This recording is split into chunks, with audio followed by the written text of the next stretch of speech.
आसंता 8 तारिख रे खोलिबनी रत्नभंडार से दिन रथयात्रा थिबारु रत्नभंडार खोलिबार संभावना नाही। भुवनेश्वर पहुंचीबा परे एने स्पष्ट करिसेंती श्रीमंदिर रत्नभंडार तदारक कमिटीर अध्यक्ष जस्टिस अरिजित प्रसाद। आसंताकाली तांको अध्यक्षतारे रत्नभंडार कमिटीर गुरुत्वपूर्ण बैठक बसिबो। बैठक में रत्नभंडार खोला गले गणति व्यवस्था संपर्क में आलोचना हेबो। राज्य सरकार जेबे अनुमति देबे सेबेठु रत्नभंडार खोली गणति काम आरंभ हेबो। जस्टिस अरिजित प्रसाद आसंता 28 तारिख पर्यंत ओडिशा रे रहिबे। ए समय मध्यरे रत्नभंडार खोला जाई गणति हेबार संभावना रहिछि। सरकार खोलिबे पैके देबे से दिन आम काम आरंभ होबो।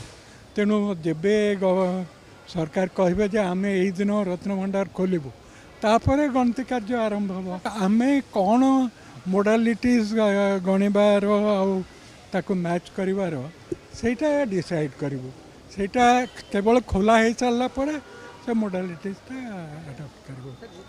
8 तारिख तो खोला होबार संभावना कम क्या से दिन रथ यात्रा अच्छी जो दिन सरकार डिसाइड करेंगे से दिन आम आरंभ करवा।